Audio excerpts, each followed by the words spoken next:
Evening everybody, welcome back to my little Retromoviezone channel. Hope you've all had a nice day. I'm a little late today. I normally do these things in the morning but didn't have time to do it today, so I thought I'd rattle one out quickly now.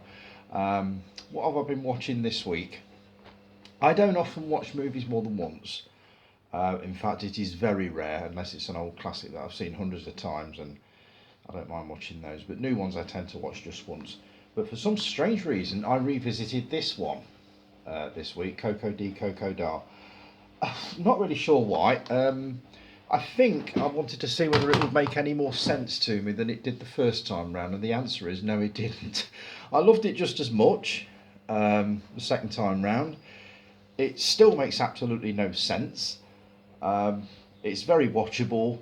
The only thing that came out of it was this damn nursery rhyme that goes pretty much all the way through it. Once it gets in your head, it just rattles about in there for ages and you can't get rid of it. But again, recommend it if you get a chance to watch it, but I get the feeling it's going to be a very limited audience, that one. Another one I watched this week, one of my favourites ever, easily makes it into my top 3, Saturday Night Fever. This is the Blu-ray director's cut. Beautiful print. The film has never looked better. I could talk for ages about Saturday Night Fever. What I've done is I've done quite an intensive sort of article on the website, so if you want to have a read of that, I'll put a link below the video that you can have a look. It's not so much a review. There is a sort of a short review in there, but I think most people know the story behind it. It's mostly about how I managed to eventually get to see it. I was only 15 years old when it actually came out, so I couldn't actually go to the Odeon to watch it. So it's just the story of how I basically got to see it, the different formats I've owned it on. It's an interesting little read. I'm quite happy with it. Have a pop over to the website and see what you think. I've also been watching these this week. I love these.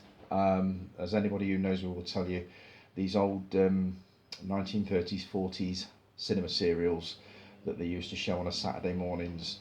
I did a short article on those a couple of weeks ago, so I'll also stick a link on the website for that. You got Flash Gordon Conquers the Universe.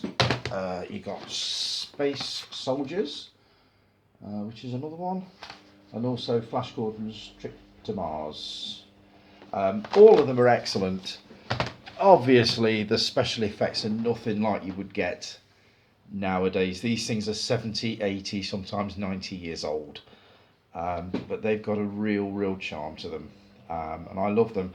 I'm already looking out for the next crop. I'm working my way through the Green Hornet, which I'm loving, and I'm also as I say, looking for a fresh crop of them now, so I'll be scouring Amazon .com to see what I can pick up on there. I thought I'd show you the movie magazines that I get every month. It's rare I get a chance to read them all, but I get all these because I just love to have them on hand. First one, Sight and Sound, which is the BFI's official magazine. Tends to concentrate mostly on independent films, stuff like that. I must get the hang of this pointing things at the camera. I'm not overly good at it. What else do I get here? I get Empire every month, which I think pretty much everybody knows, because that's quite widely available. One that's dedicated purely to horror films called Scream. I believe that's 2 monthly. That's the latest one, but I think the next one is already in the post on its way to me, so I need to get that one read. Film Stories, which is a fairly newish one. This one I like. Tends to concentrate again, a bit like Sight and Sound, on the independent side of things, the lesser known movies. Total Film, which I love reading. And now there's this one. This is the new kid on the block. It's called Film Hounds. I've got issue 1, and I've also got the new one which dropped on me yesterday. As you can see, it's a small format magazine, but I absolutely love it. The articles are thoughtful, they're insightful. You've got loads of stuff in there. The first issue concentrates on movies like Milan. I've not had a proper look at this month's yet, but there's an article on Eraserhead that I wouldn't mind reading. It's a film I've never seen. I really must get the hang of this flipping through. But I think you get the general idea. But I would definitely recommend that magazine.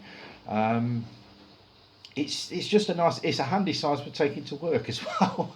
I will be reading that one on my tea break tomorrow, without a doubt. Right, I'll wrap it up now. This is only a quick one. I just wanted to get something into you before the day's over. What am I going to be watching next week? I'm going to try and get this one watched, Limitless, because I keep hearing such good things about it. So that's a possibility for next week. And also, finally, I'm going to get the chance to watch Slade in Flame. I've been reading the paperback book for the last couple of weeks. Finally got it finished, and what I wanted to do was to watch the movie to see how it compares with the book.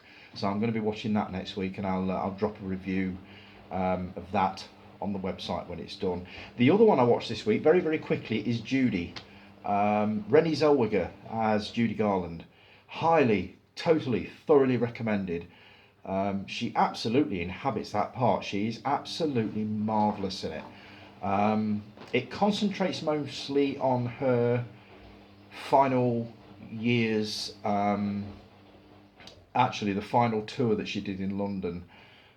She was pretty broke, and she accepted a series of shows at the Talk of the Town run by Bernard Delfont, and it concentrates mostly on that, but there are a lot of flashbacks to her childhood when she made The Wizard of Oz, and the studios were quite appalling towards child actors back then, especially Judy Garland. I was actually quite shocked, and I watched The Wizard of Oz this afternoon, and it's actually slightly sad when you watch it now, when you realise the story behind it. It's a marvellous family film, but it certainly didn't look as if it was marvellous to be there making it, that's for sure. But if you get the chance to watch it, I would absolutely, thoroughly, totally recommend that. Renée Zellweger is absolutely brilliant, as is everybody that's in the movie. So definitely seek that one out and watch it. Right, I'll draw this to a close. I'll try and get the hang of flicking through books on camera in time for the next one, because I don't think you will have seen much of what I've been flicking through there. But enjoy the rest of your Sunday, folks, and I'll try and sort another of these for next week for you. Take care, guys. Bye.